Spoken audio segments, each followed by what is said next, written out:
Hello everybody, आप सभी का मेरे चैनल फिजिक्स की क्लास में स्वागत है।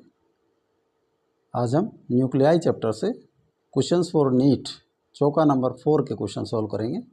वीडियो में सबसे पहला क्वेश्चन है, उसके बाद उनके solutions. Question number 1, calculate the energy released when 3 alpha particles combine to form a C12 nucleus. The atomic mass of He24 is 4.002603 U 7.2 million electron volt, 8.51 billion electron volt, 2.52 million electron volt, 5.55 million electron volt. Question number 2. As the mass number increases, the binding energy per nucleon in nucleus increases, decreases, remains the same, varies in the way that depends on the actual value of A. Question number 3. In one average life, half the active nuclei decay, less than half the active nuclei decay, more than half the active nuclei decay, all the nuclei decay. A freshly prepared radioactive source of half-life 2 hours emits radiation of intensity which is 64 times the permissible safe level. The minimum time after which it would be possible to work safely with source is 6 hours, 64 hours, 24 hours, 128 hours. Now solution. Calculate the energy released when the 3 alpha particles combine to form carbon 12 nucleus. The atomic mass of He24 is 4.002603 U, 2.27 MeV, 8.51 MeV, 2.52 MeV, 5.55 MeV. 3 He particles 4 combines to form C12.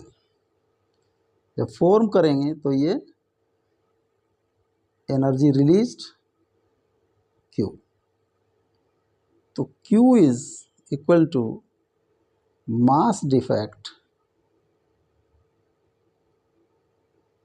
Into 931 MeV। तो मास 3 जो atom है, alpha particles हैं, उनका मास होगा 3 into 4.002603 और C का मास होता है 12, इसने U 931 931 से मल्टीप्लाई कर दिया, ये आ जाता है 12.007809 minus 12 931, 0.007809 into 931 million electron volt. इसको ये आ जाता है 7.27 मिलियन इलेक्ट्रॉन वोल्ट। तो जो एनर्जी रिलीज होगी वो 7.27 million electron volt. A is correct option.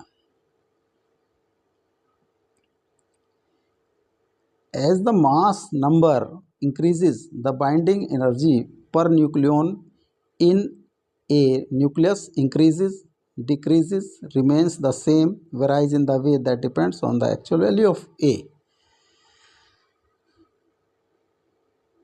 Binding energy per nucleon है वो मास नंबर की रेशो में इंक्रीज नहीं होती, ना डिक्रीज होती और ना ही सेम रहती है। ये वेरी करती है एक्चुअल वैल्यू ऑफ ए पर, एटॉमिक मास नंबर पर। तो D is correct option.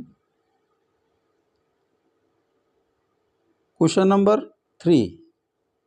In one average life, half active nuclei decay, less than half active nuclei decay, more than half active nuclei DK,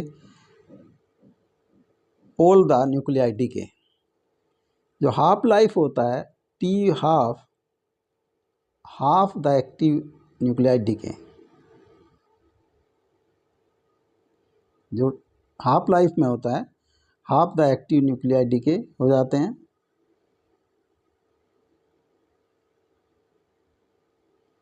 अब T average, जो average life T average,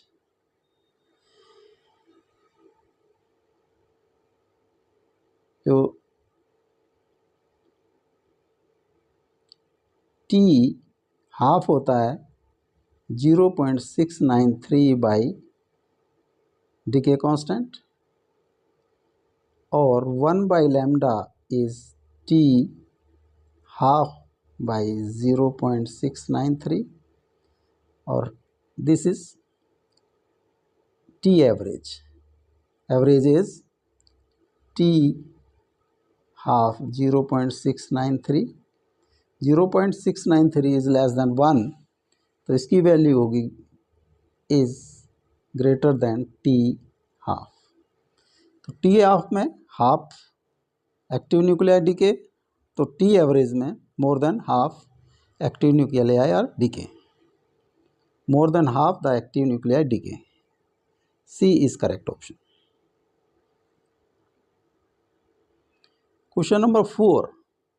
A freshly prepared radioactive nuclei of half-life 2 hours emits radiation of intensity which is 64 times the permissible safe level. The minimum time after which it would be possible to work freshly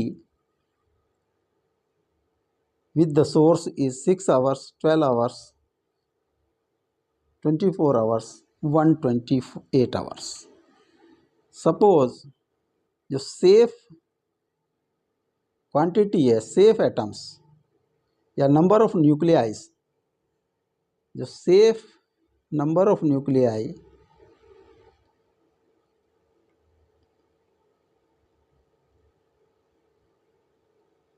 is n।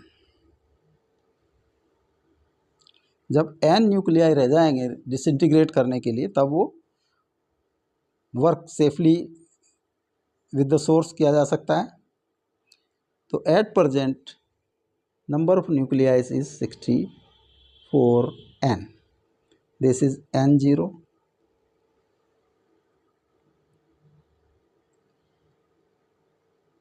Half life T half this 2 hours.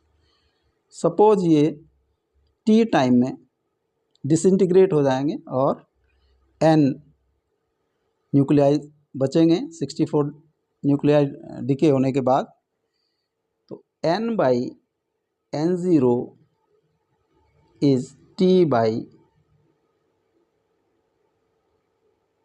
Half की power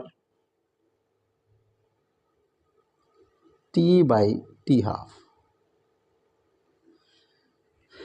n by 64 n is equal to 1 by 2 t by 2 hours। 164 is equal to 1 by 2 t by 2। 64 is half की power 6, half t by 2।